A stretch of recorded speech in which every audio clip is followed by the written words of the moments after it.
Hello everyone and welcome back to my YouTube channel.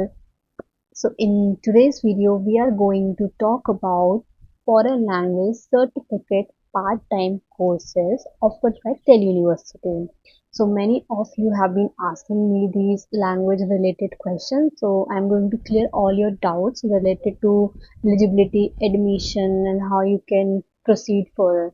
So let's get started. तो सी ये जो courses होते हैं पार्ट टाइम कोर्सेज ऑफर करे जाते हैं दिल्ली यूनिवर्सिटी से. So you will get maybe 2 or 3 classes per week to attend. So if you are a working professional or a student जिसके पास बिल्कुल भी टाइम नहीं है कि वो डेली क्लासेस अटेंड करे, तो उनके लिए बहुत अच्छी अपॉर्चुनिटी है क्योंकि उनको सिर्फ 2 और 3 दिन ही जाना पड़ेगा क्लासेस लेने के लिए. सो देर आर मैनी कॉलेजेस जो एम्बेसी से एफिलिएटेड होती हैं और उन कुछ कॉलेजेस की उनकी खुद की फैकल्टी होती है जो लैंग्वेजेस कोर्स ऑफर कर. सो दिल्ली यूनिवर्सिटी के कॉलेजेस आपको 3 टाइप के कोर्सेज ऑफर करते हैं. The first one is certificate course and the second one is diploma course and the third one is advanced diploma. So in today's video our agenda is certificate course. We will talk about certificate courses. तो कुछ college की खुद की एक faculty होती है जो आपको ये लैंग्वेजेस कोर्स कराती हैं जो कि पार्ट टाइम होते हैं, और कॉलेजेस एफिलेटेड होते हैं एम्बेसीज से. सपोज अगर आप फ्रेंच करना चाहते हैं तो कॉलेज एफिलिएट होगा आपका एडियो फ्रांसिस से. तो हिंदू कॉलेज एफिलिएटेड है हमारा एएफटी से. बट अगर if I talk about any other colleges, so they have their own faculty to teach foreign language. So let's talk about eligibility. Eligibility इसकी कोई भी अप्लाई कर सकता है क्योंकि मेरिट बेस पे होता है. कॉलेजेस जो एंट्रेंस भी लेते हैं, लेकिन if you are a beginner तो कुछ कॉलेज ऐसे भी हैं कि जो नहीं लेते, वो मेरिट बेस पे लेते हैं. मेरिट बेस हो सकती है आपकी 12th के मार्क्स के बेसिस पे या फिर आपके ग्रेजुएशन के मार्क्स के बेसिस पे. सब कॉलेज की एलिजिबिलिटी क्राइटेरिया डिफरेंट डिफरेंट होता है, तो वी हैव टू चेक हर कॉलेजेस का, उसके according we can fill the form. तो जो आपका कोर्स होगा it will last for 8 to 10 months. My course started in October, it ended in July. Let's talk about fees structure. आपकी fees 2 type की होती है. एक रजिस्ट्रेशन फीस हो गई, एक आपकी कोर्स फीस हो गई. रजिस्ट्रेशन फीस 100 to 500 वेरी कर सकती है, and if you get the admission then you have to pay the course fee, जो सब कॉलेज की अलग अलग है. लाइक किसी की 15,000 है, किसी की 20,000 है, किसी की 30,000. एक बेनिफिट मिल जाता है अगर सेम बच्चा उसी कॉलेज में पढ़ रहा है और उसी कॉलेज में वो लैंग्वेज कोर्स करना चाहता है, तो उसको थोड़ा सा रिलीफ मिल जाता है फीस के स्ट्रक्चर में. लाइक आपको 5 to 6,000 आपको कम देने पड़ सकते हैं.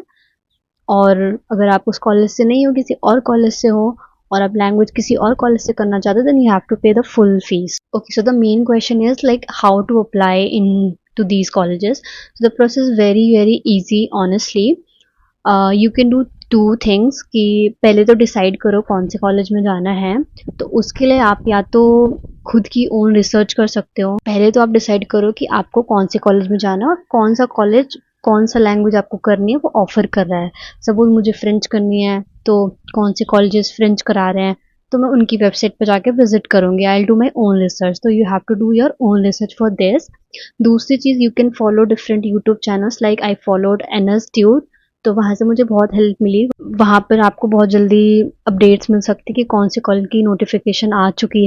सो या तो आप खुद जाके वेबसाइट विजिट करके पता कर सकते हो उनका notification, recent notification, the prospectus on their website, or you can go for the YouTube channels like I followed Anastu, then you can follow that channel also to get recent updates. Okay, so once you have decided your language and second your college, so you can fill the form by visiting their website. वहाँ पे link होता है, registration link होता है, then you can fill that form. आपको अपनी basic information देनी है, like name, phone number, email and 12th का मार्कशीट अपडेट करना पड़ेगा. और कोई की कॉलेज आपकी ग्रेजुएशन की मार्कशीट भी मांगता है. आपने फॉर्म फिल कर दिया, आपने रजिस्ट्रेशन फीस पे कर दी, then you will wait for the merit list. तो कभी कभी मेल आ जाता है but not in all the cases, तो you have to check the notification. तो नोटिफिकेशन में उनकी वेबसाइट पे आ जाता है कि फर्स्ट मेरिट लिस्ट आ गई है, सेकंड मेरिट लिस्ट आ गई है. देन उसके according you can check your name and आपका ईमेल आईडी, फ़ोन नंबर सब मैच हो रहा है, then congratulations, you got the seat in that college. तो अगर आपका एडमिशन हो जाता है तो they will contact you by email या फिर फ़ोन भी करेंगे वो लोग. Then you can pay your course की फ़ीस, वो क्लासेस का शेड्यूल आपको बताएंगे कब से क्लासेस होंगी वगैरह वगैरह. तो they will give you all the information related to course. So yes, that's all from my side. I hope I have covered all your doubts. So if you still have any kind of question, just let me know and I will reply to your question. So in the end, if you want me to share my personal experience studying French from Hindu college, just let me know. I'll give you my personal experience and all. So thank you so much for watching and do not forget to subscribe my channel and bye.